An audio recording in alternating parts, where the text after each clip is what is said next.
Hi everybody, we have this beautiful question. We are expected to find the value of x. We got ninth root of 9 and that as a series of exponents stacked up.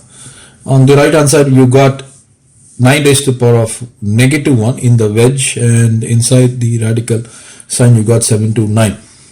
And the objective is to find the value of x. That is the objective. So what I wish to do is I would like to rewrite this. We know that if we have a quantity like this, mth root of n, I can rewrite this as n raised to the power of 1 over m. So with that, what I'm going to do is I'm going to rewrite the right hand side as 7 to 9 raised to the power of 1 over 9. This is raised to the power of negative 1. So just place that negative 1 there. Now what is 7 to 9? 7 to 9 is nothing but 9 multiplied with 9 multiplied with 9, right? 9 nines are 81 times 9 would give us 7 to 9. So I can rewrite 7 to 9 as 9 raised to the power of 3. So that's possible. So that's exactly what I have done. Now what I will do is I will place in that value here. So this is equal to 9 raised to the power of 3, and this is raised to the power of 1 over 9 raised to the power of negative 1. Now this can be flipped, right? 9 raised to the power of, what is 9 raised to the power of negative 1? Is nothing but 1 over 9, right?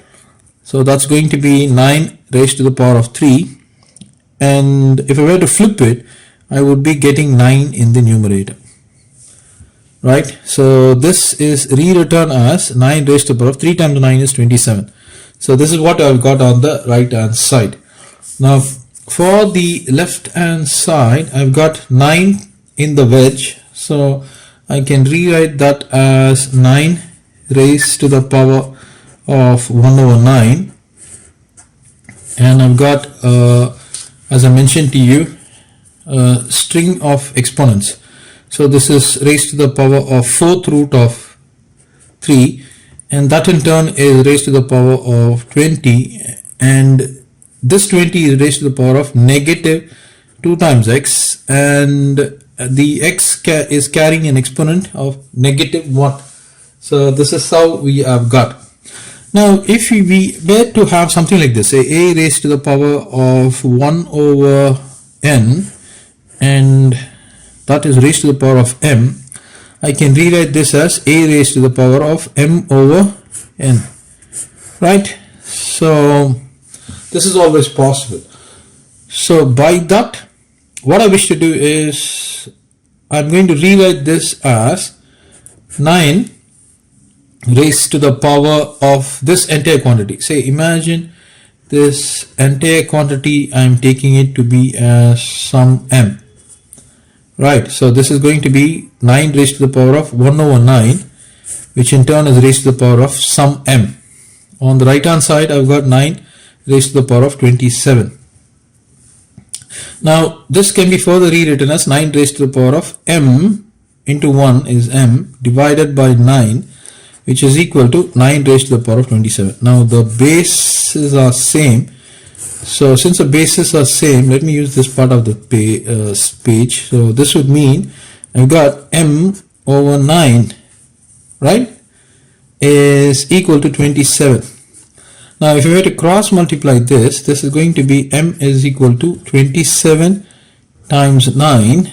This is what I've got. Now what is m? I've taken m to be this string.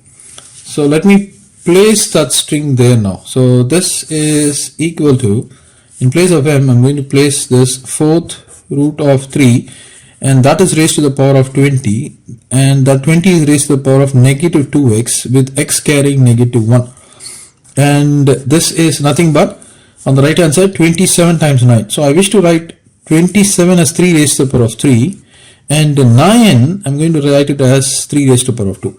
Now we know a formula. If you have a raised to the power of m times a raised to the power of n, you can write it as a raised to the power of m positive n, right? So this is rewritten as 3 raised to the power of 3 positive 2. That's fine. On the left hand side, you got 4th root of 3. So that's going to be 3 raised to the power of 1 over 4.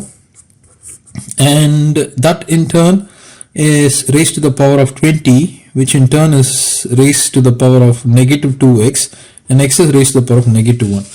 Now, as I mentioned to you, if you have a raised to the power of m raised to the power of 1 over n, this can be rewritten as a raised to the power of m over n, right? You can write it like this.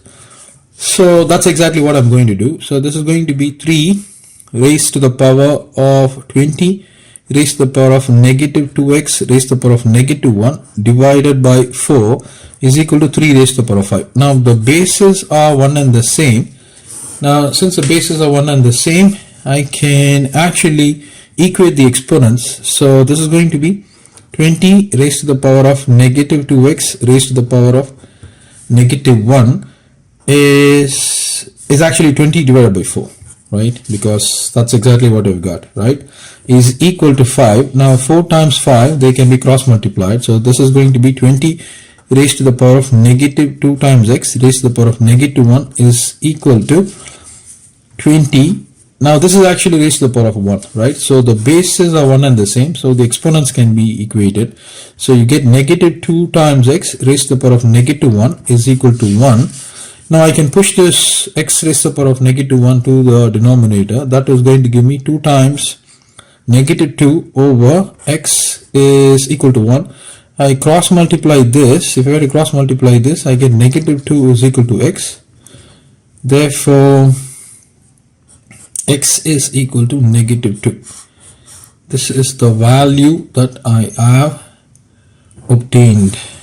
So you can go through this working and let me know your views and your comments. Thank you everybody. Wishing you all the best for the season.